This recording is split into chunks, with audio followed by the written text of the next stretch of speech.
Bueno, vamos a leer el libro de la sabiduría. El que ama la sabiduría ama a Dios. El que no ama la sabiduría desprecia a Dios.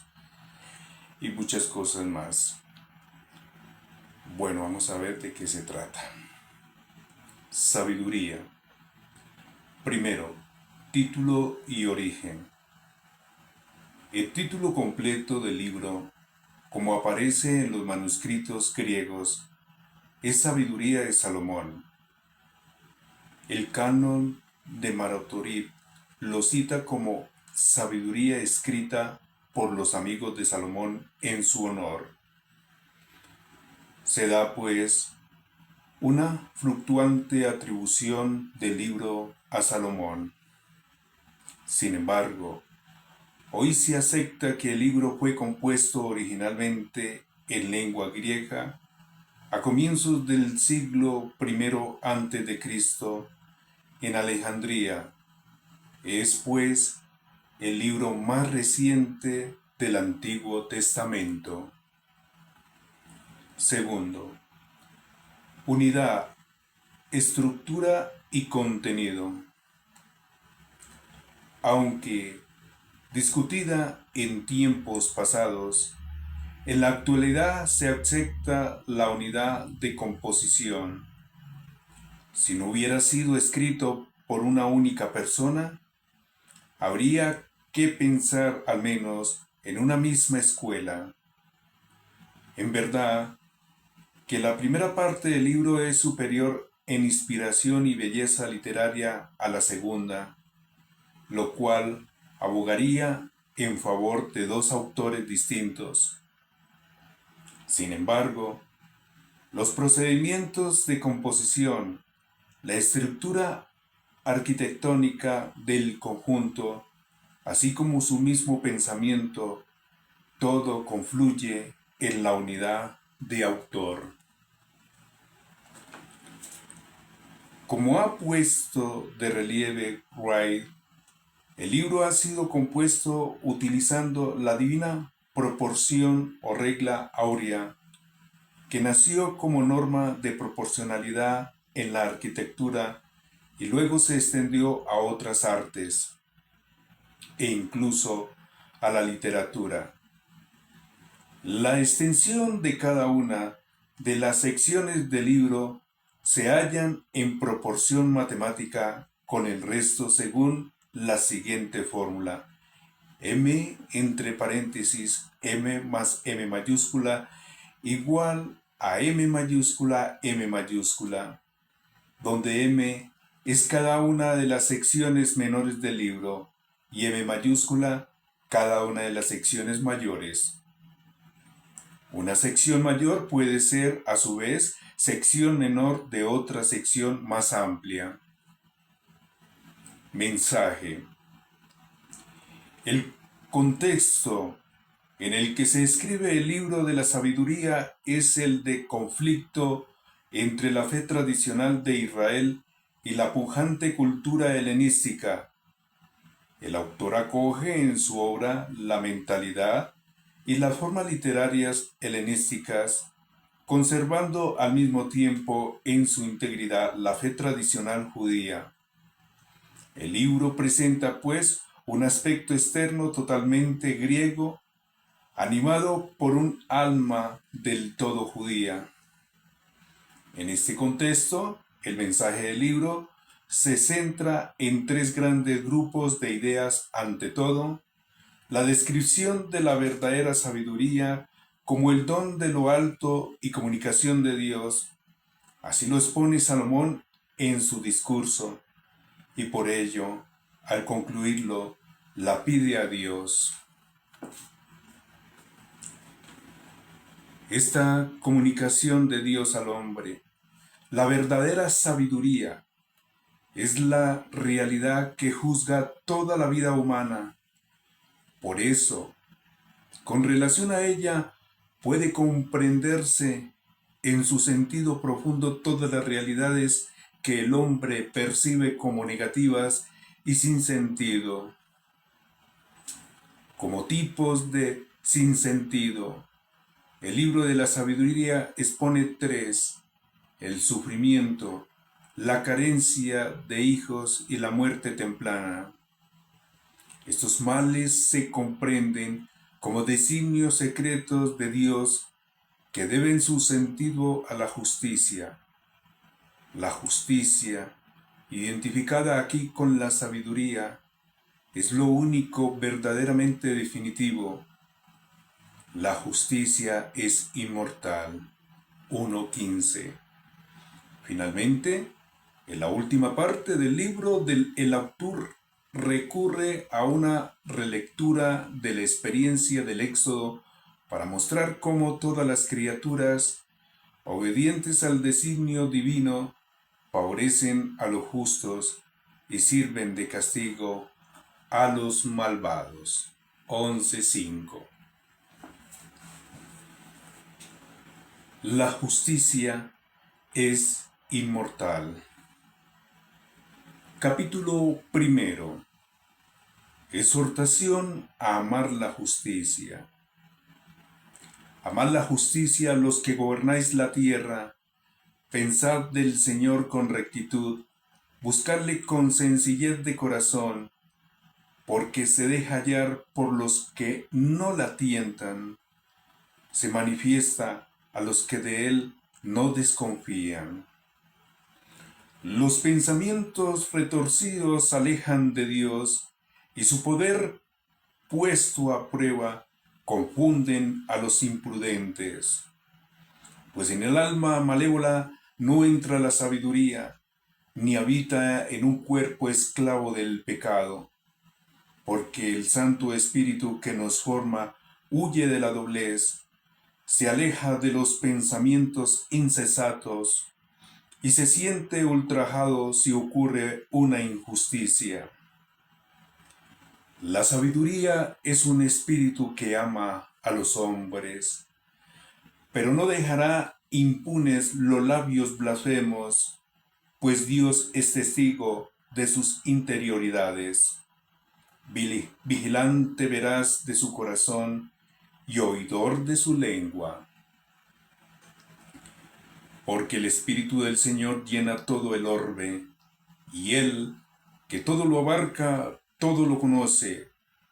Por eso el que diga palabras injustas no pasará desapercibido, ni la justicia vengadora lo dejará escapar. Sobre las maquinaciones del malvado se hará investigación, y hasta el rumor de sus palabras llegará al Señor. Pues un oído celoso lo escucha todo, y no quedará oculto el rumor de sus murmuraciones.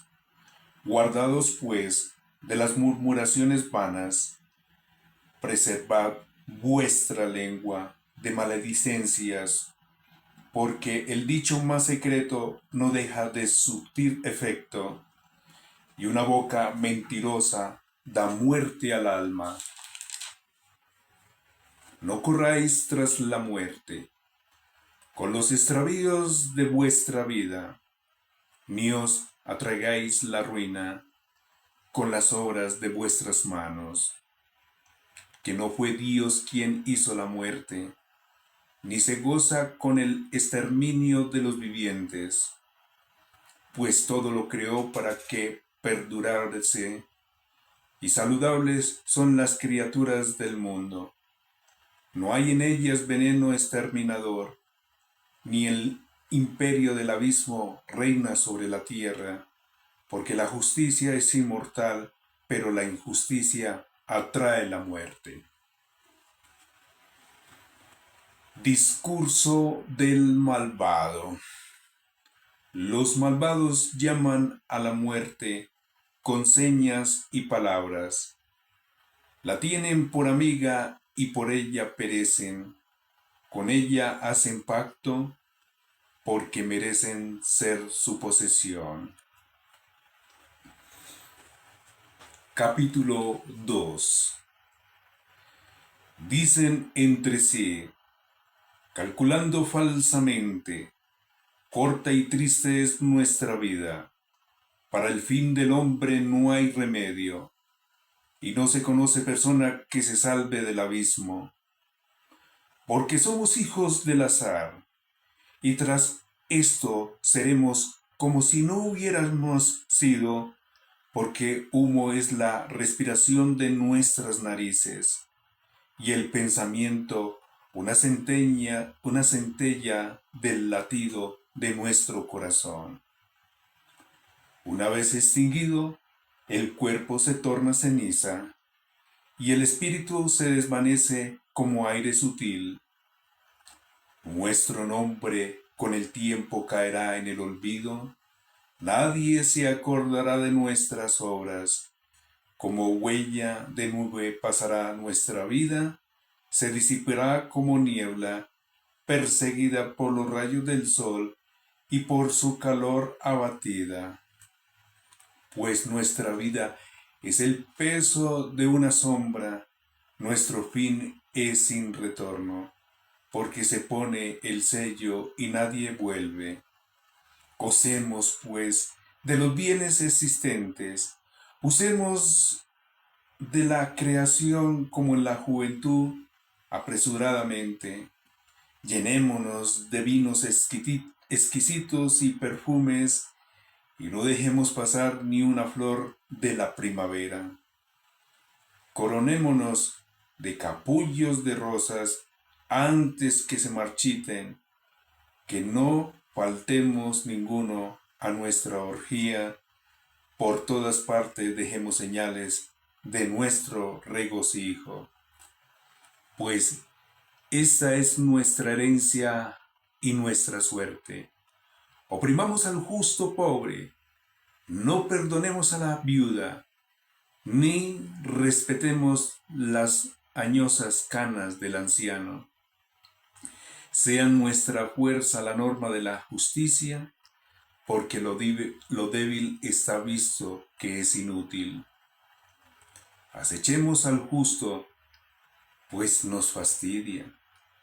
Se opone a nuestras obras, nos echa en cara las infracciones de la ley y nos acusa de traicionar nuestra educación. Presume de tener el conocimiento de Dios y se tiene por hijo del Señor. Es un reproche para nuestros pensamientos, aún el verlo nos resulta molesto, porque su vida no se parece en nada al de los otros, y son muy distintos sus caminos. Somos para él como escoria, se aparta de nuestros caminos como si apestasen. Proclama feliz la suerte de los justos y se gloria de tener a Dios por Padre. Veamos la verdad de sus palabras y probemos cuál será su fin. Porque si el justo realmente es hijo de Dios, Él lo protegerá y lo librará de las manos de sus adversarios. Probémoslo con ultrajes y tormentos, veamos su dulzura y pongamos a prueba su paciencia. Condenémoslo a una muerte infame, pues según dice, habrá quien vele por él. Así razonan, pero se engañan. Los ciega su maldad. No conocen los secretos de Dios. No esperan la recompensa de la santidad, ni creen en el premio de las almas intachables. Porque Dios creó al hombre para la incorrupción y lo hizo a imagen de su propio ser. Mas por envidia del diablo, entró la muerte en el mundo y la experimentan los que la pertenecen. Capítulo 3. Los designios ocultos de Dios, el sufrimiento. Las almas de los justos están en las manos de Dios y ningún tormento los alcanzará. A los ojos de los necios parecía que habían muerto, y su partida fue considerada como una desgracia, su salida de entre nosotros un desastre. Por ellos están en paz. Pues, si en opinión de los hombres han sido castigados, su esperanza está rebosante de inmortalidad. Por una ligera pena recibirán grandes favores porque Dios los probó y los encontró dignos de él. Los probó como oro en el crisol y los aceptó como un sacrificio de holocausto.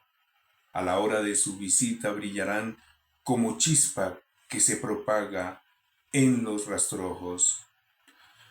Juzgarán las naciones y dominarán sobre los pueblos, y el Señor reinará sobre ellos para siempre. Los que confían en Él comprenderán la verdad, y los fieles permanecerán con Él en el amor. Pues para sus elegidos hay gracia y misericordia. Los malvados recibirán el castigo que merecen sus pensamientos por haber despreciado al justo y apartarse del Señor. Desgraciado el que desprecia la sabiduría y la disciplina, vana es su esperanza, infructuoso su trabajo e inútiles sus obras. Sus mujeres son insensatas, depravados sus hijos, y maldita su posteridad. B.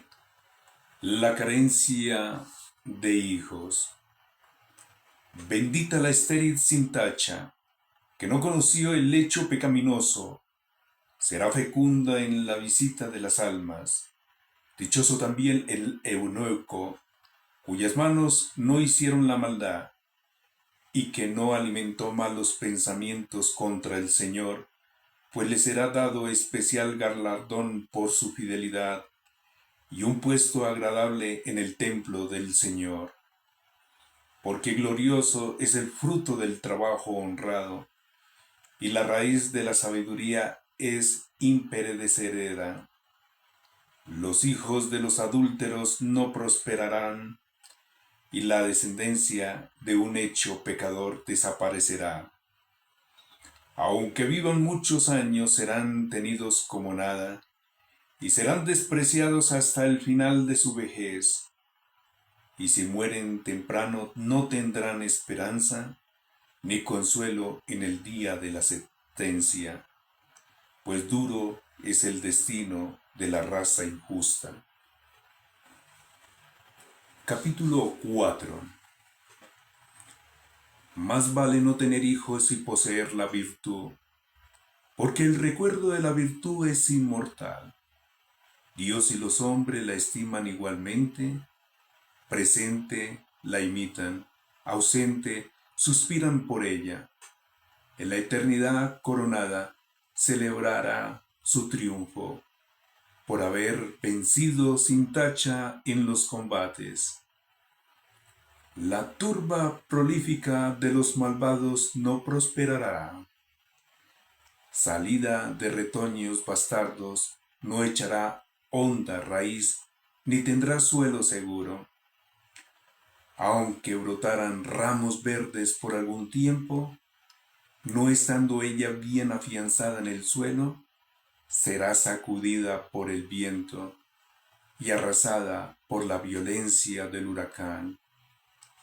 Se partirán sus ramas tiernas, su fruto inútil verde para comerlo, no sirve para nada, pues los hijos que nacen de uniones culpables serán testigos de la maldad de sus padres cuando Dios lo juzgue. C. La muerte temprana. Pero el justo, si muere prematuramente, descansará en paz. La vejez honorable no es la de largos días, ni se mide por el número de los años. La prudencia es la verdadera ancianidad, la vida intachable es la honrada vejez. Era agradable a Dios y Dios la amaba. Vivía entre pecadores y Dios se la llevó. Se lo llevó para que la se lo llevó para que la milicia no pervirtiera su mente, ni la perfidia sedujera su alma. La fascinación del vicio no deja ver el bien. El vértigo de la pasión pervierte el alma inocente.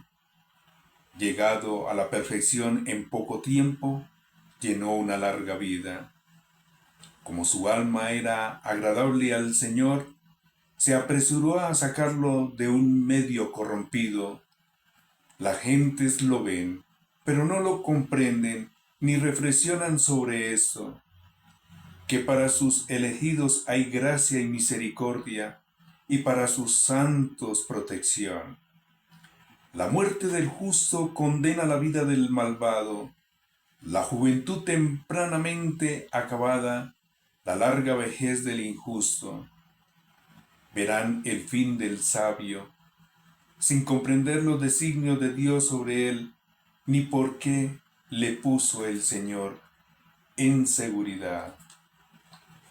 Lo verán y se burlarán, pero el Señor se reirá de ellos, pues después de esto serán un cadáver despreciable y ludibrio para siempre entre los muertos, porque los destrozará precipitándolos de cabeza y sin hablar. Los arrancará del cuajo, serán totalmente asolados, sumergidos en la amargura y perecerá su memoria. Palidonia del malvado. Estarán espantados al rendir cuenta de sus delitos. Sus crímenes se levantarán contra ellos para acusarlos. Capítulo 5. Entonces el justo estará en pie con gran seguridad frente a los que lo oprimieron y menospreciaron sus fatigas. Temblarán con terrible espanto al verlo salvo contra toda esperanza. Se dirán llenos de remordimientos y gimiendo en el colmo de su angustia. Este es aquel de quien nos burlábamos y al que teníamos como objeto de irrisión. Necio nosotros, que tuvimos su vida por locura y su fin por deshonra. ¿Cómo fue contado entre los hijos de Dios y participa de la suerte de los santos? Nosotros pedimos el camino de la verdad, la luz de la justicia no nos alumbró, y el sol no se levantó para nosotros. Anduvimos hasta la saciedad por los caminos de la injusticia y de la perdición. Atravesamos desiertos intransitables, pero el camino del Señor no lo conocimos. ¿De qué nos ha servido el orgullo? ¿De qué las riquezas de que presumíamos? Todo aquello pasó como una sombra y como un rumor fugitivo, como nave que corta las aguas ondulantes, de cuyo paso es imposible encontrar rastro ni sendero de su quilla entre las olas, o como ave que con su vuelo rasga la brisa, sin dejar vestigio alguno de su paso, que azota con el batir de sus alas el aire ligero y lo corta con ímpetu veloz, abriéndose camino con sus raudas alas, y tras esto ni rastro queda de su paso. O como tras una flecha lanzada hacia el blanco, el aire por ella hendido vuelve al instante a juntarse, hasta no poder ya conocerse su camino. Así nosotros apenas nacimos y morimos sin dejar una huella de virtud y consumidos en el vicio. pues la esperanza del malvado es como brizna que arrebata el viento, como niebla ligera en poder del huracán, como el humo disipado por el viento, como el recuerdo del huésped de un día. Los justos viven para siempre, y su recompensa está en el Señor. De ellos cuida el Altísimo. Por eso alcanzarán el reino de la gloria y la bellísima diadema de mano del Señor, porque con la diestra los protegerá, y como un escudo los cubrirá su brazo. Tomará por armadura su celo vengador, y armará la creación para defensa contra los enemigos. Por coraza vestirá la justicia, y se pondrá por yelmo el juicio insorporable. Tomará por escudo su santidad invencible. Afilará la ira inexorable como espada. A su lado luchará el universo contra los insensatos.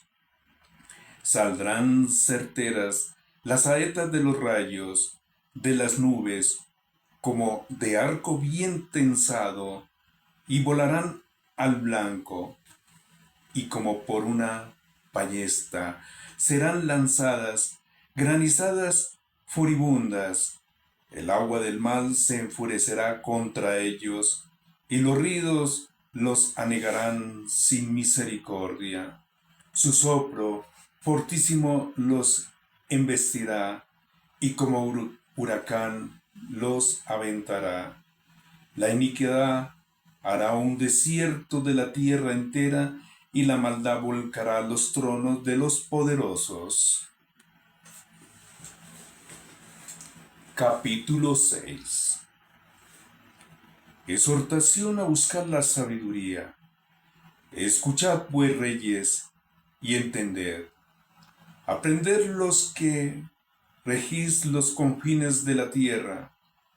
Prestad oído los que domináis a las masas, los que presumís de la multitud de vuestras gentes, porque Dios os ha dado el poder y el Altísimo la soberanía. Él juzgará vuestras obras y escudriñará vuestros designios, porque, ministros de su reino, no juzgasteis rectamente, no respetasteis la ley, ni actuasteis según la voluntad de Dios. Terrible y repentino caerá sobre vosotros, porque se somete a juicio severo a los poderosos. El pequeño merece misericordia, pero a los poderosos se los examinará con rigor. Que el Todopoderoso no se asusta de nadie, ni se inclina ante los grandes, porque Él hizo al pequeño y al grande, y de todos cuida por igual. Pero a los poderosos una dura prueba les espera. A vosotros, pues, soberanos, van mis palabras, para que aprendáis sabiduría y no caigáis. Porque los que guardan santamente las leyes santas serán santificados, y quienes en ellas fueren instruidos encontrarán una defensa. Sed ávidos, pues, de mis palabras, apetecerlas y seréis instruidos. Radiante e inmarcesible es la sabiduría. Se deja ver fácilmente por los que la aman y encontrar por quienes la buscan. Ella misma se adelanta, se da a conocer a quienes la desean. El que madrugue para buscarla no se fatigará, pues la encontrará sentada a sus puertas. Porque pensar en ella es perfecta sabiduría, y el que se desvela por ella presto estará sin congoja. pues va de un lado a otro buscando a los que son dignos de ella, y se les aparece benigna en sus caminos, saliendo al encuentro de todos sus pensamientos. El principio de la sabiduría es el deseo sincero de ser instruido por ella. Querer instruirse es amarla. Desear ser instruido es amarla. Amarla es guardar sus leyes. Guardar sus leyes es asegurarse la incorrupción, y la incorrupción nos acerca a Dios. Por tanto, el deseo de la sabiduría nos eleva al reino. Si, pues, os complacéis en los tronos y cetros, reyes de los pueblos, honrad la sabiduría para que reinéis eternamente. Segundo, naturaleza de la sabiduría. Introducción. Os anunciaré qué es la sabiduría y cuál es su origen, y no os ocultaré sus secretos, sino que desde su primer origen la investigaré, pondré en claro su conocimiento, y no dejaré pasar en silencio la verdad. No caminaré jamás con la envidia destructora, porque nada tiene que ver con la sabiduría. La salvación del mundo está en que haya muchos sabios. Un rey prudente es el bienestar de su pueblo. Así pues, dejaos instruir por mis palabras, y de ellas sacaréis utilidad. Capítulo 7. Discurso de Salomón. También yo soy hombre mortal como todos, y descendiente del primer ser formado de tierra. En el seno de mi madre fui modelado de carne.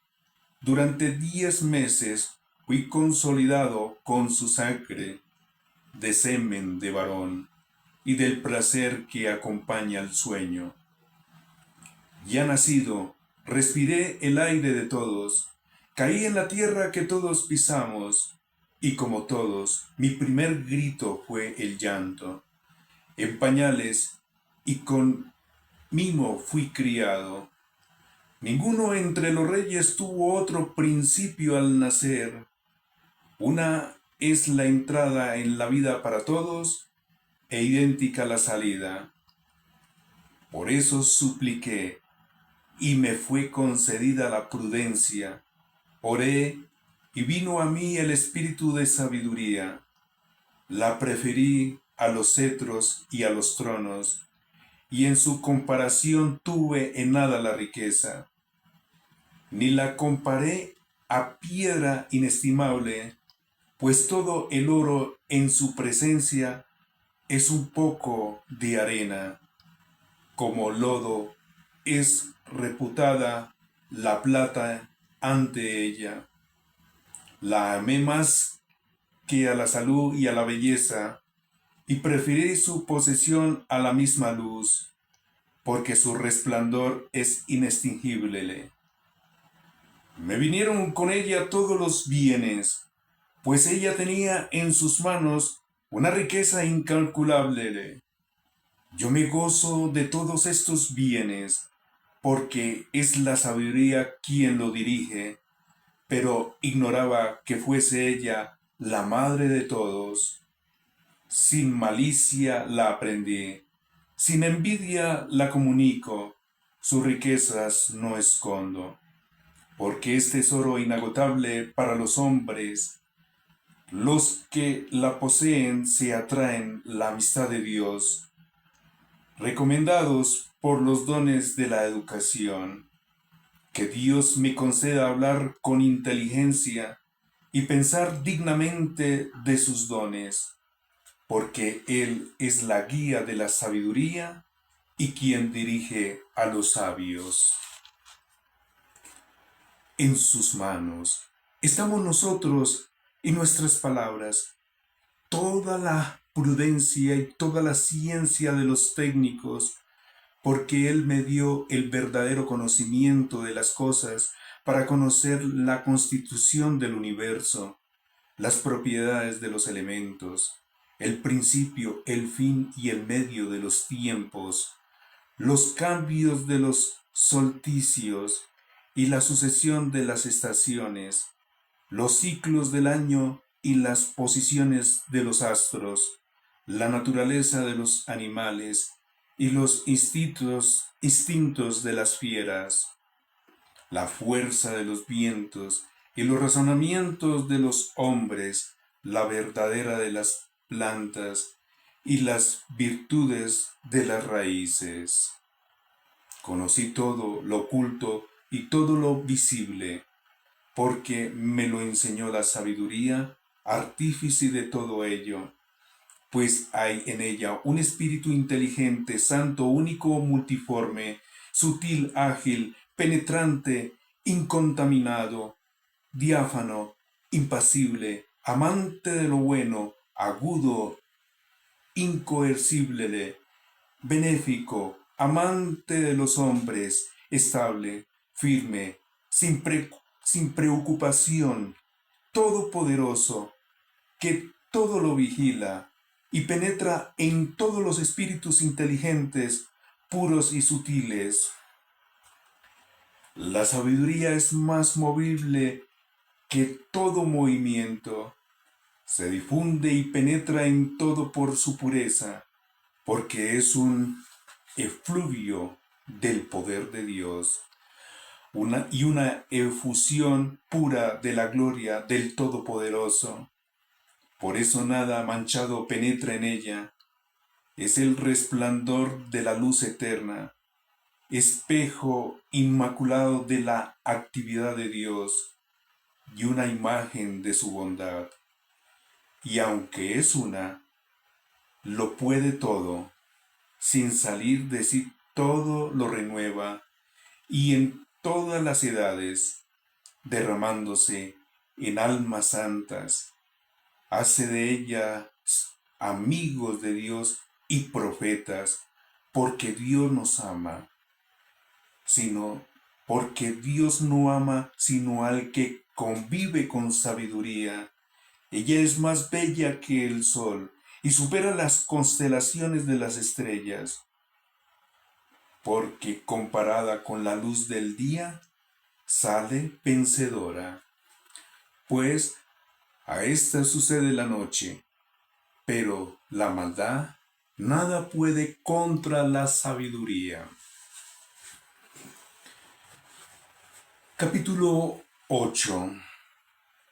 Se extiende poderosa de uno a otro extremo y todo lo gobierna convenientemente. Yo la amé y busqué desde mi juventud. Traté de hacerla mi esposa y quedé prendado de su hermosura. Su intimidad con Dios manifiesta su abolengo. El Señor de todas las cosas la amó. Ella está iniciada en la ciencia de Dios y es directora de sus obras. Si la riqueza es una posesión codiciable en la vida, ¿qué más rico que la sabiduría que todo lo obra? Y si la inteligencia obra, ¿quién entre los seres es más artista que ella? Si uno ama la justicia, las virtudes son el fruto de su trabajo, porque enseña templanza y prudencia, justicia y fortaleza. Y nada hay más útil para los hombres en la vida. Si es una rica experiencia lo que uno ansia, ella sabe las cosas pasadas y entrevé las venideras. Conoce los artificios del lenguaje y las soluciones de los enigmas. Conoce de antemano los signos y prodigios, los momentos y los tiempos favorables. Resolví, por tanto, hacer de ella la compañera de mi vida, sabiendo que sería mi consejera para el bien y mi consuelo en las tristezas y las penalidades.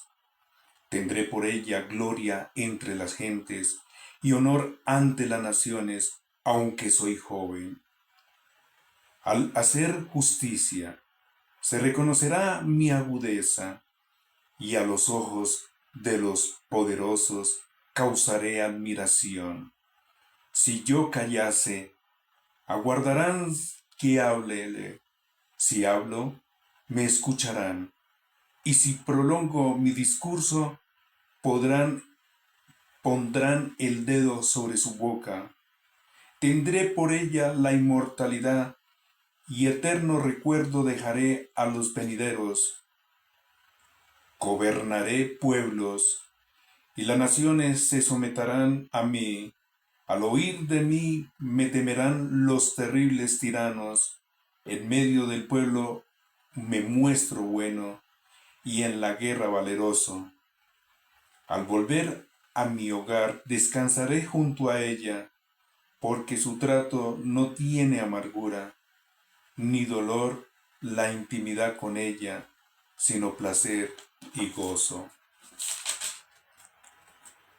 Meditando estas cosas dentro de mí, y considerando en mi corazón que la inmortalidad está en la comunión con la sabiduría, en su amistad el honesto deleite, en los trabajos de sus manos riqueza inagotable, en su trato continuo la prudencia, y buen nombre en tomar parte de sus discursos. Corrí de un lado para otro, buscando el modo de tomarla por esposa. Era yo un niño bien dotado, me tocó en suerte un alma buena, o mejor siendo bueno, vine a un cuerpo incontaminado, sabiendo que no la conseguiría si Dios no me la daba. Y esto mismo era ya un acto de buen juicio, saber de quién venía este don. Acudí al Señor y le supliqué, diciendo con toda mi alma. Capítulo 9. Plegaria de Salomón. Dios de los padres y Señor de las misericordias, que con tu palabra hiciste todas las cosas, y que con tu sabiduría formaste al hombre, para que dominase sobre las criaturas salidas de tus manos, gobernarse al mundo con santidad y justicia, y rectamente administrarse justicia. Dame la sabiduría que se asienta junto a tu trono, y no me excluyas del número de tus hijos, porque yo soy esclavo tuyo e hijo de tu esclava, hombre débil y de corta vida, incapaz de comprender el derecho y las leyes, pues aunque algunos fuesen perfectos entre los hijos de los hombres, como le falté la sabiduría que de ti procede, será estimado en nada. Tú me preferiste para rey de tu pueblo y juez de tus hijos y tus hijas. Tú me ordenaste edificar un templo en tu monte santo y un altar en la ciudad de tu morada, a imitación de la tienda santa, que tú ya habías preparado desde el principio. Contigo está la sabiduría, que conoce tus obras, que te asisto al hacer el mundo, y sabe lo que es agradable a tus ojos, y lo que es recto según tus mandamientos. Envíala desde los santos cielos, y desde el trono de tu gloria mándala, para que, asistiéndome en mis trabajos, conozca lo que a ti te agrada. Ella que lo sabe y lo comprende todo, me guiará prudentemente en mis empresas y me protegerá con su gloria. Así serán mis obras de tu agrado. No juzgaré a tu pueblo con justicia, y seré digno del trono de mi Padre. Pues, ¿quién podrá conocer los designios de Dios? ¿Quién acertará con lo que el Señor quiere? Los pensamientos de los mortales son titubeantes y nuestras reflexiones inseguras, porque el cuerpo corruptible es un peso para el alma y la morada terrestre oprime el espíritu pensativo. Pues si a duras penas conjeturamos lo que ocurre en la tierra y con trabajo descubrimos lo que tenemos entre las manos, ¿quién rastreará lo que hay en los cielos?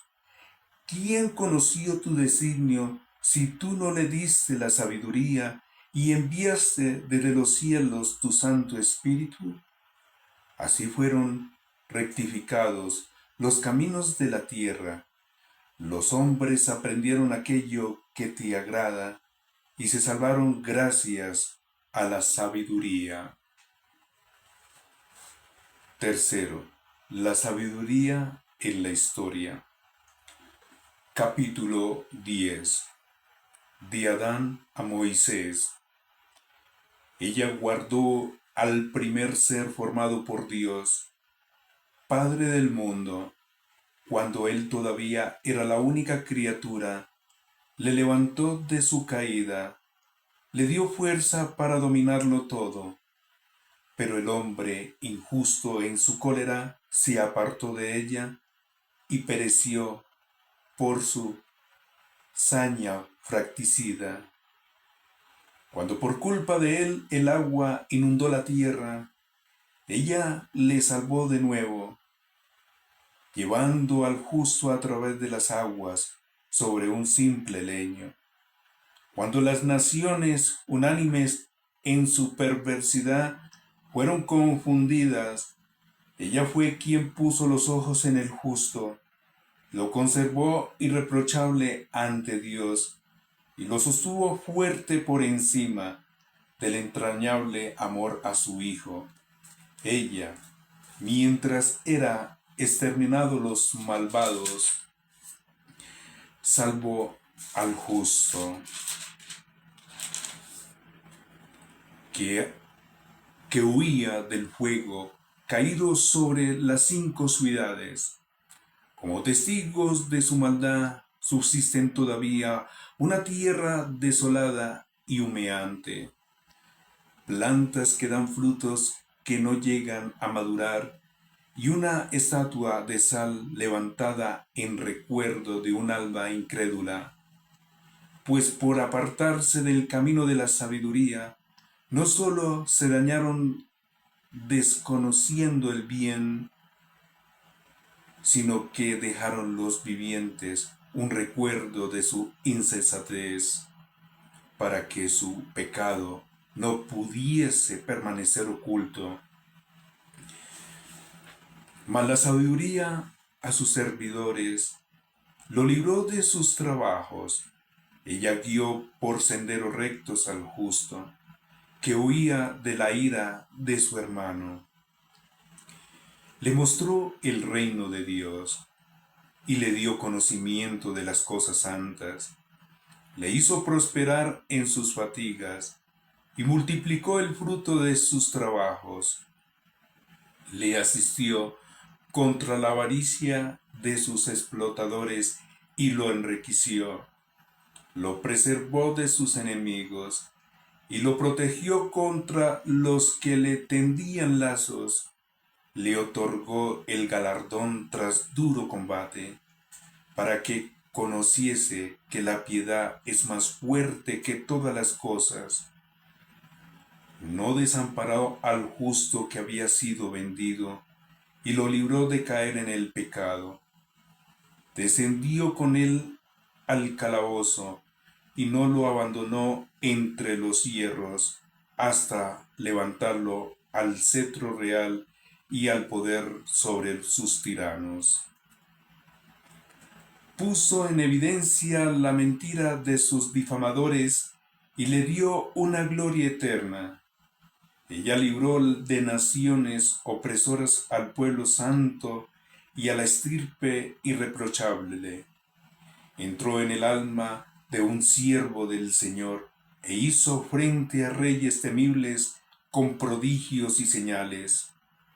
Recompensó de sus trabajos a los santos, los guió por caminos maravillosos, fue sombra para ellos durante el día y resplandor de estrellas por la noche.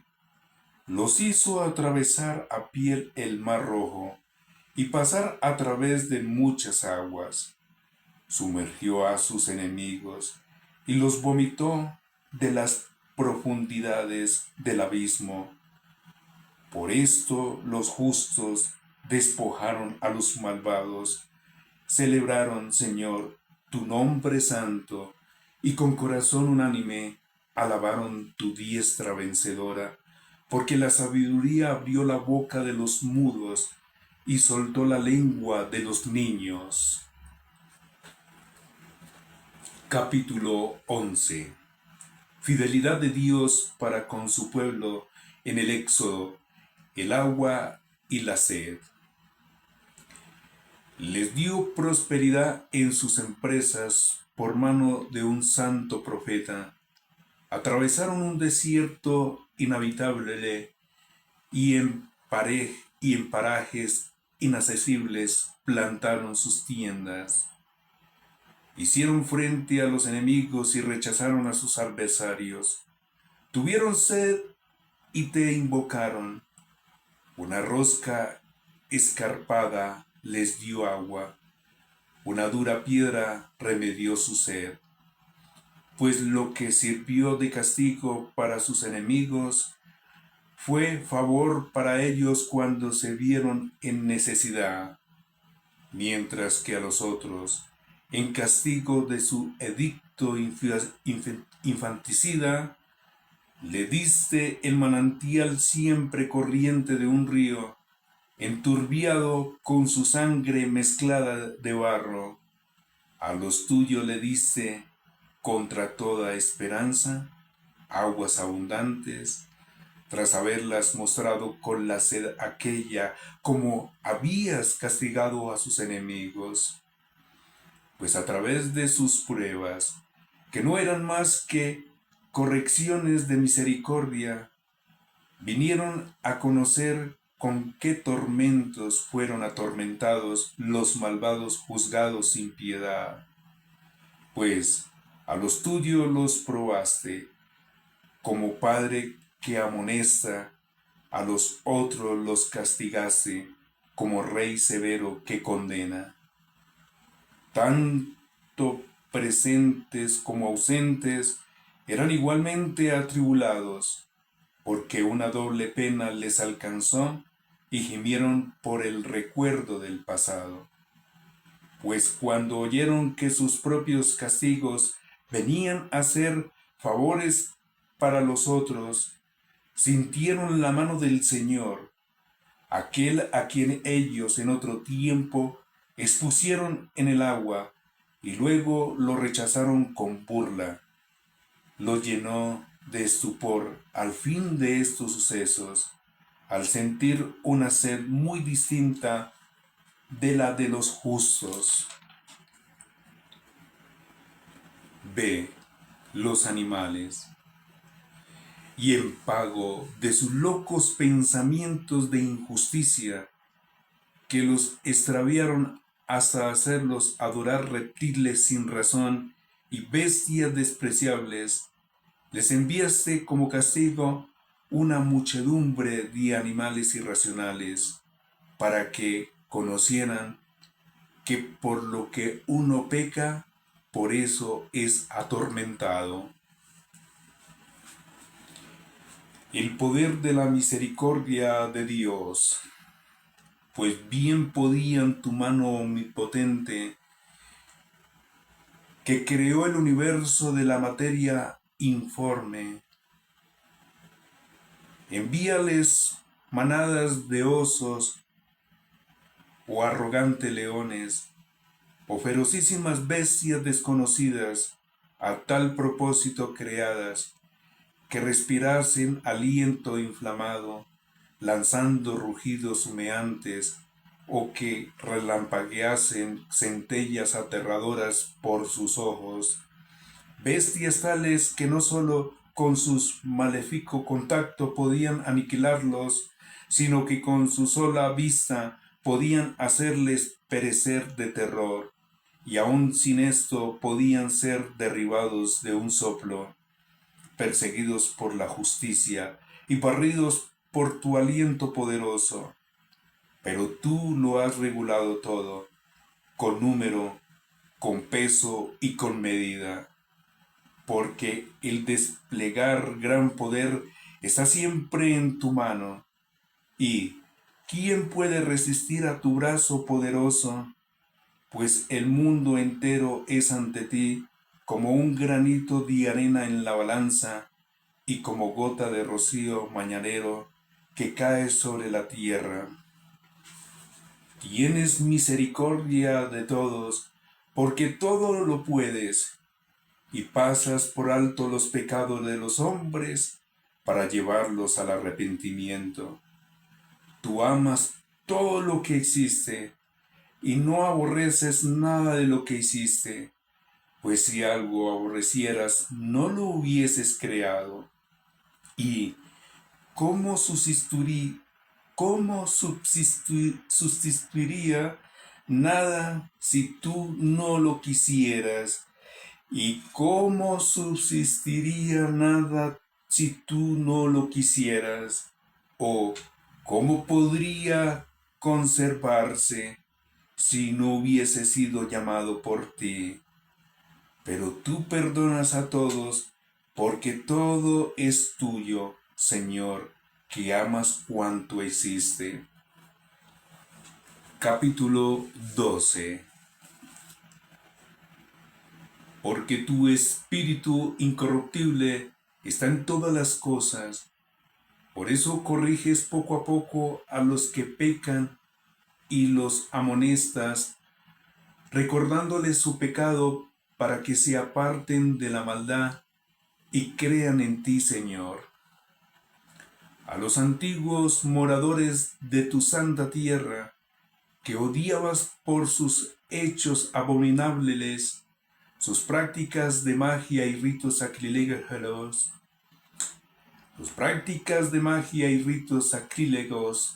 matanzas crueles de niños, banquetes canabilescos de carne y sangre humana, iniciados en sangrientas orgías. Y esos padres, asesinos de seres indefensos, quisiste exterminarlos por mano de nuestros padres para que recibiera una digna colonia de hijos de Dios, esta tierra para ti más querida que todas. Pero con estos hombres al fin fuiste indulgente y le enviaste avispas como precursoras de su ejército, para que los exterminase poco a poco.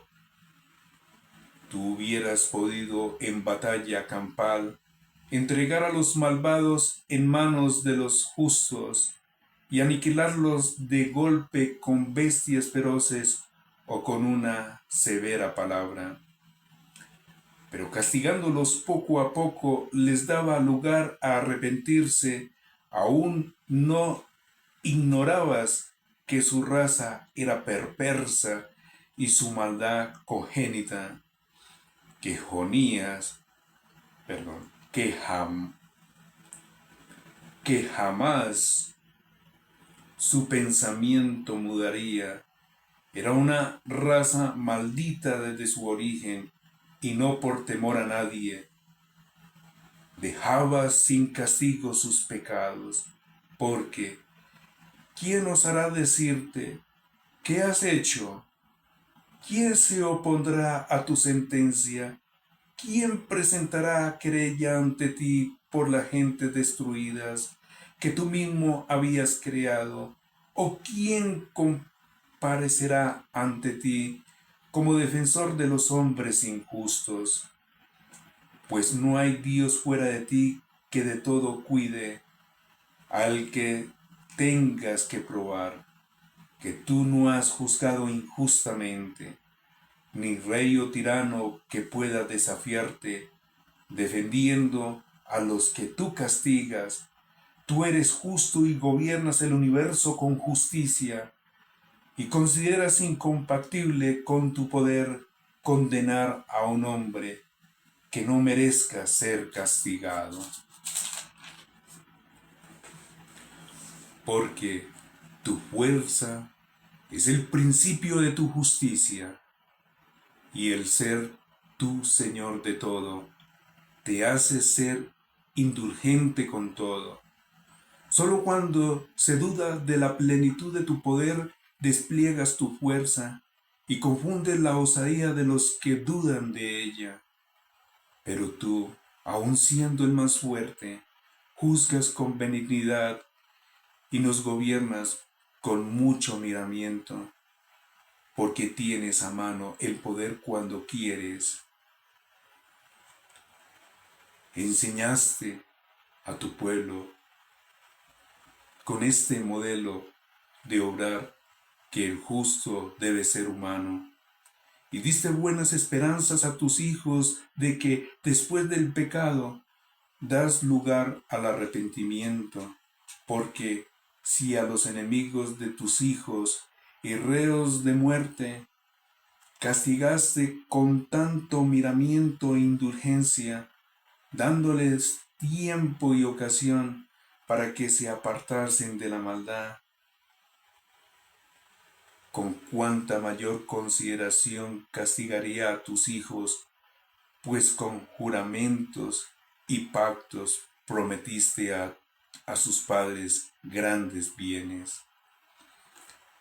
Así, para educarnos a nosotros, castigas con moderación a nuestros enemigos, para que, al juzgar a los demás, nos acordemos de tu bondad, y al ser juzgados, esperemos misericordia. Por eso a los que en su locura llevaban una vida de injusticias, los atormentase con sus propios horrores, y hasta se extraviaron largamente por las sendas del error, tomando por dioses a los más viles y groseros animales, engañados como niños sin uso de razón. Por esto, como a niños sin juicio, les enviaste un castigo de risa, mas los que no se encarmentaron con tales castigos irrisorios, habrían de experimentar un castigo digno de Dios, porque al tener que sufrir y al verse castigados por aquellos mismos seres que tenía por dioses, llegaron a reconocer por Dios verdadero al que antes no querían conocer. Por eso cayó sobre ellos la suprema condenación. Capítulo 13. El falso culto. Torpes por naturaleza son todos los hombres que han ignorado a Dios. Torpes por naturaleza son todos los hombres que han ignorado a Dios, y por los bienes visibles no lograron conocer al que existe, ni consideraron sus obras, reconocieron el artífice de ellas, sino que tuvieron por dioses rectores del mundo, el fuego, al viento, al aire ligero, a la bóveda estrellada, al agua impetuosa, o a los luceros del cielo. Pues si, embelesados con su hermosura, los tuvieron por dioses, entiendan cuánto más hermoso es el Señor de todas estas cosas, pues el autor mismo de la belleza las creó. si les llenó de asombro su poder y su energía.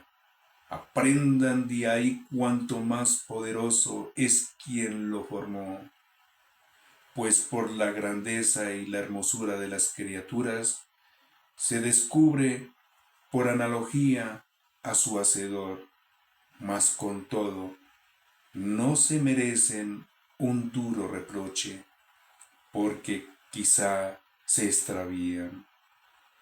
Buscando a Dios y queriendo encontrarlo, ocupándose de sus obras, las investigan y se dejan seducir por su apariencia, pues que son tan hermosas. Sin embargo, ni estos son excruzables, porque si tanto llegaron a saber que acertaron a escudriñar el universo, ¿cómo no encontraron antes a su Señor?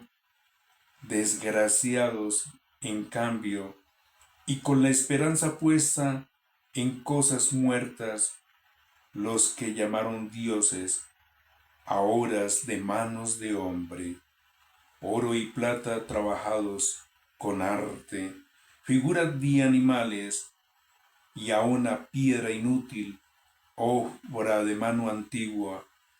Supongamos que un leñador diestro cierra un árbol manejable, lo descorteza hábilmente y, empleando destreza y arte, fabrica un utensilio apto para las necesidades de la vida. Pero en cuanto a lo sobrante de su obra, lo emplea para preparar su comida y se harta. El último desperdicio, que para nada sirve ya, un troco retorcido y nudoso, lo toma y lo talla para entretener su ociosidad, y como ensayando su pericia, lo modela dándole forma de hombre.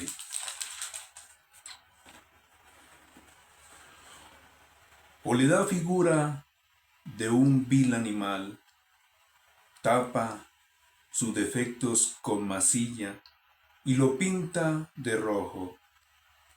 Le hace luego un nicho apropiado, lo coloca en el muro y lo asegura con hierro. Toma precauciones para que no se caiga, pues sabe que es incapaz de valerse por sí mismo, ya que es una estatua y necesita ayuda. Pero luego, al pedirle por sus bienes, por casamientos y por sus hijos, no se avergüenza de hablar con un trasto sin vida. Pide la salud a una cosa que no tiene fuerza alguna. Pide la vida a una cosa muerta. Pide socorro a lo más incapaz. Un viaje feliz al que no puede valerse de sus pies. Ganancias, empresas y éxitos en los negocios al que es incapaz de hacer nada con sus manos. Capítulo 14.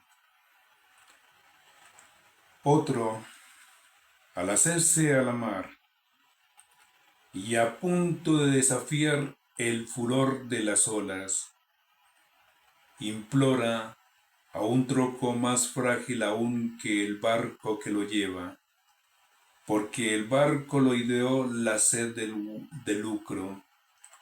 La sabiduría fue el artífice de su construcción, pero tu providencia, oh Padre, va al timón, porque hasta el mar trazaste camino y senda segura entre las olas, mostrando que puedas salvar de todo riesgo, de suerte que aún sin pericia náutica puede uno embarcarse. No quieres que las obras de tu sabiduría sean improductivas, Por eso los hombres confían sus vidas a un frágil leño y atravesando las olas en una balsa llegan sanos y salvos.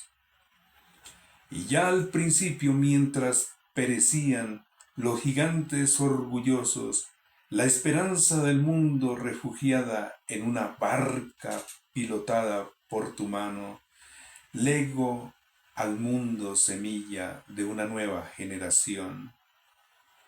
Bendito el leño que llega a ser instrumento de justicia, pero maldito el ídolo hecho por mano de hombre, maldito él y su hacedor, este porque lo fabricó, aquel porque siendo una cosa corruptible, fue llamado Dios. Dios aborrece por igual al malvado y a su maldad. La obra y el que la hace serán castigados. La visita divina se extenderá a los ídolos de los gentiles, porque en la creación de Dios se ha convertido en algo aborrecible, en escándalo para las almas de los hombres y en lazo para los pies de los necios. La idea de hacer ídolos fue el origen de la infidelidad, su invención, la corrupción de la vida, que no existieron desde los orígenes, ni existirán por siempre. Por la vanidad de los hombres, entraron en el mundo, y por eso está decretado su rápido fin. Afligido un padre por un luto prematuro, manda hacer una imagen del hijo tan presto arrebatado, honra hoy como a Dios al ayer hombre muerto, y establece entre los suyos ritos y misterios, más tarde consolidada por el tiempo, esta costumbre impía. Fue observada como ley por disposición de los soberanos. Reciben culto las estatuas, como los hombres no podían venerarlos porque vivían lejos, representaron su persona haciendo una imagen del rey venerado, para adular con solicitud al ausente, como si estuviese presente. La ambición del artista empujó a extender su culto aún a los mismos que no lo conocían, porque él, deseando sin duda agradar al soberano, desplegó todo su arte para conseguir una imagen más bella que la realidad, y la multitud, reducida por el encanto de la obra, tiene ahora como ser divino al que poco antes tenía como hombre. Esto se convirtió en lazo para los vivientes, porque los hombres, víctimas de la desgracia y de la tiranía, impusieron el hombre incomunicable a las piedras y a los leños. No se contentaron con errar en el conocimiento de Dios, sino que viviendo en el vasto conflicto que engendra la ignorancia, llamaron paz a tan grandes males. Con sus ritos infanticidas, sus misterios ocultos o sus locas orgías o ritos extravagantes, no respetan ni las vidas ni la pureza de los matrimonios, pues se matan a traición unos a otros o se ultrajan con adulterios. Por doquiera reina en confusión, sangre y muerte, robo y engaño, corrupción e infidelidad, tumulto y perjurio, confusión de los valores, olvido de los beneficios, contaminación de las almas, sexualidad invertida, trastornos de matrimonios, adulterio e impureza, pues el culto de los ídolos que no son nada es principio, causa y fin de todo mal, pues o se divierten sin freno, o profetizan falsedades, o viven en la injusticia, como confían en ídolos sin vida, juran en falso sin temor alguno, pero un doble castigo vendrá sobre ellos, porque despreciaron a Dios, recurrieron a los ídolos y juraron en falso, despreciando la santidad.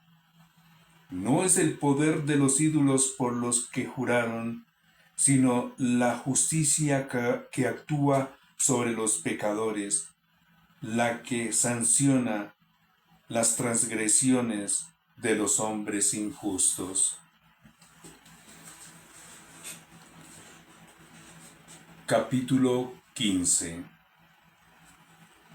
Pero tú, oh Dios nuestro, eres benigno y fiel, eres paciente y lo gobiernas todo con misericordia. Aun cuando pecamos somos tuyos. Reconocemos tu poder, pero no queremos pecar sabiendo que te pertenecemos. Conocerte a ti lleva a la justicia perfecta, y reconocer tu poder es la raíz de la inmortalidad, porque ni la humana invención de un arte perverso nos engañó, ni el trabajo estéril de los pintores, figuras adornadas de variados colores, cuya vista despierta en los insensatos la pasión, hasta hacerles desear la figura inanimada de una estatua sin vida. Amantes son del mal y dignos de tales esperanzas los que las hacen, los que las desean y los que la veneran. Un alfarero, modelando laboriosamente la tierra blanda, fabrica todos los objetos de nuestro uso, pero del mismo barro fabrica los destinados a usos limpios y los destinados a usos contrarios, todos igualmente. En cuanto al uso de cada uno, lo determina el alfarero, después dedicándose a un trabajo reprochable, del mismo barro modela un dios falso. El que hace bien poco necio de la tierra, y volverá bien pronto a ella, de donde fue sacado, cuando le pidan que restituya su vida prestada. Pero no le preocupa que haya de morir, ni tener una corta vida, sino que rivaliza con orfebres y plateros, imita a los forjadores de bronce y se gloría de ser un falsificador. Su corazón es ceniza, su esperanza más vil que el polvo, y su vida más despreciable que el fango, por no reconocer a su Hacedor, que le infundió un alma activa e inspiró en él un espíritu vital. Piensa más bien que nuestra vida es un pasatiempo, y la existencia una feria lucrativa, porque conviene, dice, sacar partido de todo, aun de lo malo, pues el mejor que nadie sabe que peca cuando fabrica de una materia terrena frágiles objetos e ídolos, pero sumamente insatisfechos y más desdichados que el alma de un niño son todos los enemigos y los opresores de tu pueblo, porque tuvieron por dioses a todos los ídolos de los gentiles, cuyos ojos no les sirven para ver, ni sus narices para respirar, ni sus oídos para oír, ni los dedos de sus manos para tocar, y cuyos pies están paralizados, pues los hizo un hombre, y el que tiene el espíritu prestado lo formó, pues ningún hombre es capaz de formar un Dios que sea semejante a él. Un mortal solo puede producir con sus manos pecadoras una obra muerta. Vale él más que los objetos que venera, ya que él goza de vida y ellos no. Adoran también a los más repugnantes animales, y por su estupidez aún son los peores de todos. Nada hay en ellos que pueda hacerlos atrayentes, como sucede a veces a la vista de los animales. Hasta fueron excluidos de la aprobación y bendición de Dios. Capítulo 16. Por eso fueron castigados con razón por tales animales y atormentados por una multitud de bestias. En vez de tal castigo favoreciste a tu pueblo para satisfacción de su ardiente apetito. Le preparaste como alimento un manjar exquisito, codornices, y así aquellos, aunque estaban ansiosos de alimento, ante el aspecto repugnante de los animales que le enviaste, perdieron las ganas de comer, mientras que tu pueblo, después de una breve privación, gustó un manjar exquisito. Convenía que los opresores vieran caer sobre ellos una necesidad implacable. A estos, en cambio, bastaba con mostrarles cómo eran atormentados sus enemigos, pues cuando vino sobre ellos el terrible furor de las fieras, cuando perecieron con la mordedura de serpientes venenosas, tu ira no llegó hasta el extremo. Con el fin de que se corrigieran y por breve tiempo fueron atormentados, habiendo tenido un signo de salvación, para que conservaran el recuerdo de los mandamientos de tu ley, pues el que se volvía a él era salvado, no por lo que contemplaba, sino por ti, Salvador de todos. Y así demostraste a nuestros enemigos que eres tú el que libra de todo mal, pues ellos morían por la picadura de langosta y mosquitos, sin encontrar remedio para su vida, pues merecieron ser castigados por tales bestias. Pero a tus hijos no les vencieron, ni los dientes de las serpientes venenosas, porque tu misericordia se interpuso y los sanó, para que se acordaran de tus palabras. Eran mordidos e inmediatamente curados, para que no cayesen así excluidos de tu acción benéfica. Porque ni hierba ni emplasto los curó, sino tu palabra, Señor, que todo lo sana. Pues tú tienes el poder de la vida y de la muerte, que hundes hasta las puertas del abismo y hace subir de él. El hombre puede matar en su maldad, pero no hacer que retorne el espíritu que se fue, ni liberar ni liberar al alma una vez cautiva. Es imposible escapar de tu mano. C. Los fenómenos meteorológicos. Los malvados que no quisieron conocerte fueron azotados por tu brazo poderoso, perseguidos con extrañas lluvias, con granizadas y aguaceros para los que no habían cobijo, y el fuego los devoró.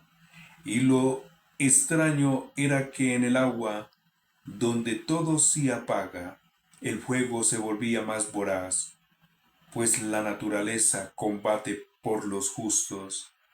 Unas veces la llama se debilitaba para no consumir los animales enviados contra los malvados y hacerles ver que era la justicia de Dios la que los perseguía. Otras, en cambio, aún en medio del agua, la llama ardía con más fuerza que el fuego para destruir los frutos de una tierra injusta. A tu pueblo, en cambio, le diste alimento de ángeles, le procuraste desde el cielo un pan preparado sin trabajo por su parte, capaz de dar todo placer, y acomodado al gusto de cada uno. Ese sustento tuyo manifestaba tu dulzura para con tus hijos, pues se acomodaba al deseo de quienes lo comían, y se transformaba a gusto de cada uno. Nieve y hielo resistían el fuego sin fundirse, para que conociesen cómo eran destruidos los frutos de los enemigos. Pero el fuego que ardía aún entre el granizo y fulguraba en medio de las lluvias. En cambio, ese mismo fuego se olvidaba de su propia fuerza, para que los justos se alimentaran, pues la naturaleza sometida a ti, su creador, despliega su energía para castigo de los injustos y se mitiga para bien de los que en ti confían. Por esto, también entonces, amoldándose a todas las formas, estaba al servicio de tu generosidad que alimenta a todos a gusto de los necesitados, para que los hijos que tú amas, Señor, aprendiese que no es la variedad de frutos lo que sustenta al hombre, sino tu palabra, que conserva a los que creen en ti. Pues lo que no era destruido por el fuego,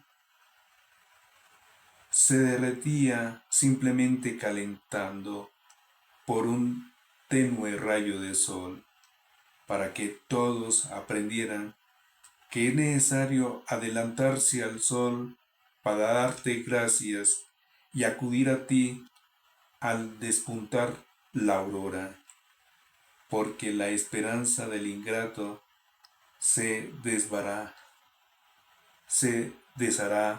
como una escarcha invernal y se escurrirá como agua inservible y se escurrirá como agua inservible. Dios, bueno, vamos. Capítulo 17. El fuego y las tinieblas. Grandes e inescrutables son tus juicios. Por eso las almas sin instrucción se extraviaron. Estos malvados que habían querido oprimir al pueblo santo y hacían prisioneras de las tinieblas y encadenados por una larga noche, encerrados bajo sus techos, excluidos de tu eterna providencia. cuando pensaban quedar ocultos con sus pecados secretos bajo el oscuro velo del olvido. Fueron ellos mismos inmersos en las tinieblas, espantados y despavoridos con fantasmas, pues ni el escondrijo que los abrigaba pudo preservarlos del temor. Ruidos terroríficos resonaban a su alrededor, y sombríos fantasmas de rostros tristes se le aparecían.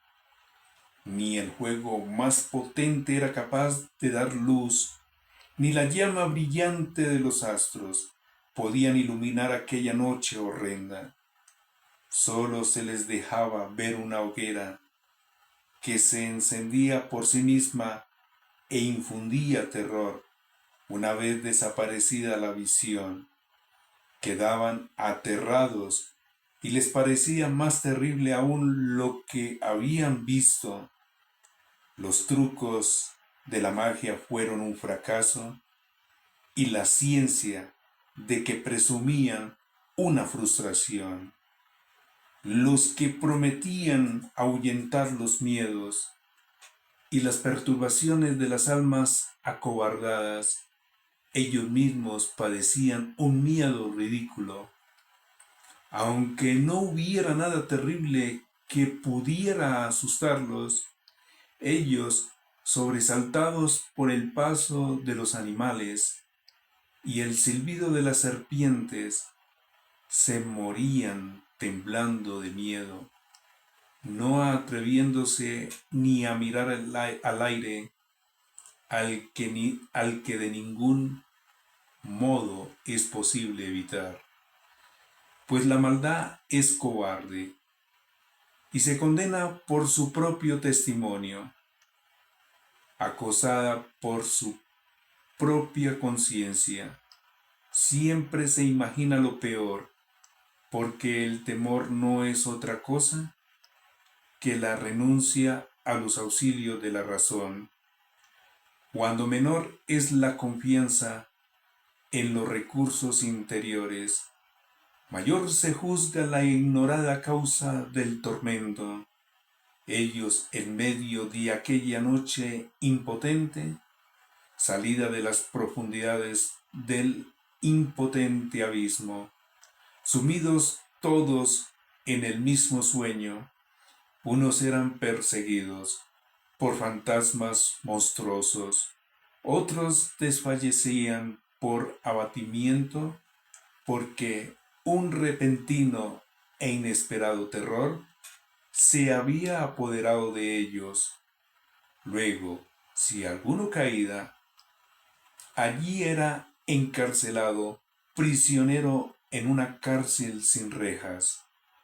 Ya fuese labrador o pastor, ya fuese un obrero que trabaja en solitario, sufría, sorprendido, el castigo inevitable, pero todos estaban atados por una misma cadena de tinieblas, una ráfaga de viento, el canto melodioso de los pájaros en la enramada, el rumor candecioso de las aguas que se precipitan con fuerza, el rudo estrépito de piedras que se despeñan, la carrera invisible de animales que brincan, el rugido de ferocísimas bestias, el eco repercutiendo en las concavidades de las montañas, todo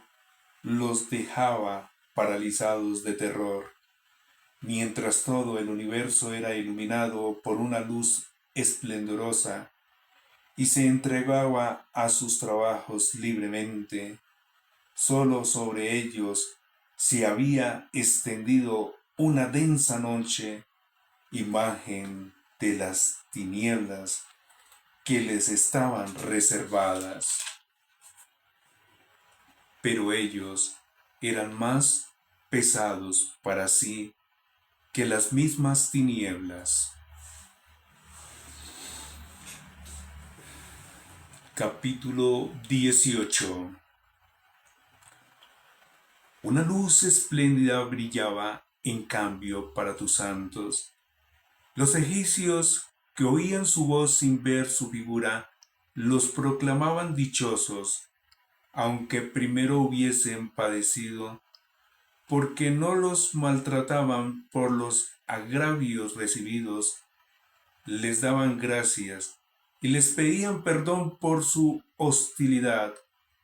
A los tuyos, por el contrario, le diste una columna llameante, guía para un camino desconocido, sol inofensivo de una gloriosa emigración, pues aquellos merecieron ser privados de la luz y ser encerrados en tinieblas por haber tenido prisioneros a tus hijos, por quienes debían darse al mundo la luz incorruptible de la ley.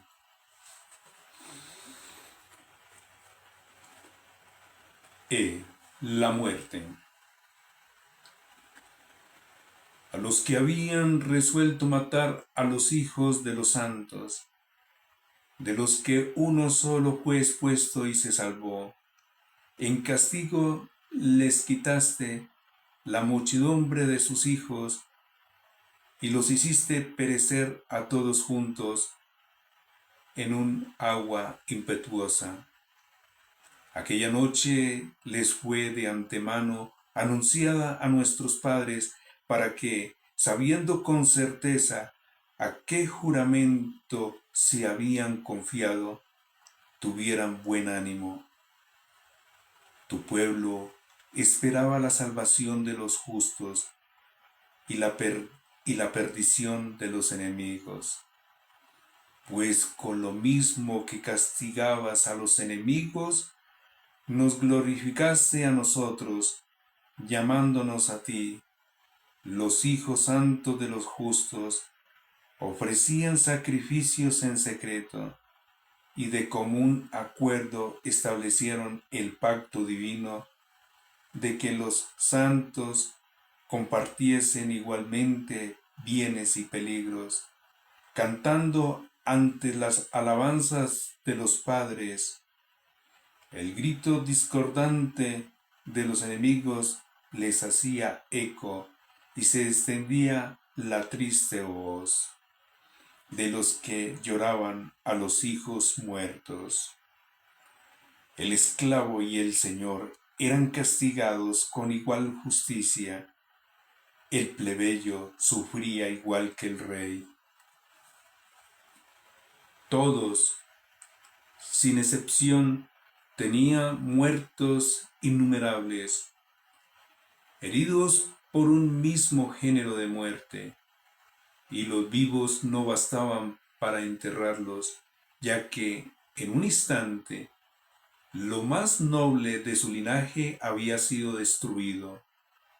Lo que eran completamente incrédulos a causa de las artes mágicas, ante la pérdida de sus primogénitos reconocieron que este pueblo era hijo de Dios. Mientras un silencio apacible lo envolvía todo, en el preciso instante de la medianoche, tu palabra omnipotente se lanzó desde el trono real del cielo, como guerrero despiadado en medio de la tierra entregada al exterminio, y con la aguda espada de tu decreto irrevocable puesta en pies, todo lo llenó de muerte y tocaba el cielo a la vez que aplastaba la tierra. Entonces de repente los atormentaban visiones y sueños terribles, y cayeron sobre ellos terrones inesperados. Medio muertos, tendidos por tierra acá y allá, declaraban la causa de su muerte. pues los sueños terroríficos les habían advertido ya para que no pereciesen sin conocer, porque si sufrían aquellos males. La prueba de la muerte alcanzó también a los justos y en el desierto se produjo una mortandad entre la multitud. Pero la ira no duró mucho, porque pronto un hombre irreprochable vino como adalid, empuñando las armas de su propio ministerio, la oración y el incienso expiatorio, y resistió la cólera y puso fin al azote, mostrando así que era siervo tuyo. Venció la revuelta no con la fuerza del cuerpo ni con el empuje de las armas, sino con la palabra desarmó al que los castigaba. Alegando los juramentos y los pactos patriarcales, cuando ya los cadáveres se amontonaban unos sobre otros, él se interpuso, aplacó la ira y le cortó el camino hacia los vivos. En su vestidura talar estaba representado el mundo entero. Los nombres gloriosos de los padres estaban grabados sobre las 4 filas de piedras preciosas. Y tu majestad sobre la diadema de su cabeza. A la vista de estas insignias, el exterminador retrocedió asustado, pues era suficiente la simple experiencia de la ira divina. Capítulo 19. Pero sobre los malvados descargó hasta el fin una ira despiadada, porque Dios sabía de antemano su conducta futura, después de haberlos consentido marchar y de haberlos despedido con prisas. Cambiarían de opinión y los perseguirían. En efecto, estando celebrando todavía sus duelos funerarios y lamentándose sobre las tumbas de los muertos, ya concibieron otra idea absurda y se pusieron a perseguir como a fugitivos a los que habían simplificado que se fuesen. Un justo destino los arrastraba a este extremo, haciéndoles olvidar el pasado, para que colmasen el castigo que faltaba a sus suplicios. Mientras tu pueblo realizaba un viaje maravilloso, ellos encontraron una muerte inaudita. Conclusión. Porque toda la creación, obediente a tus mandatos, tomaba nuevas formas en su misma naturaleza, para que tus hijos fuesen guardados de todo mal. Se vio la nube dar sombra al campamento, y surgir la tierra seca allí donde antes era agua. En el mar Rojo se abrió un camino sin tropiezos, y una llanura verdeante surgió de entre el oleaje impetuoso. Por allí pasó un pueblo en masa, protegido por tu mano, contemplando prodigios admirables.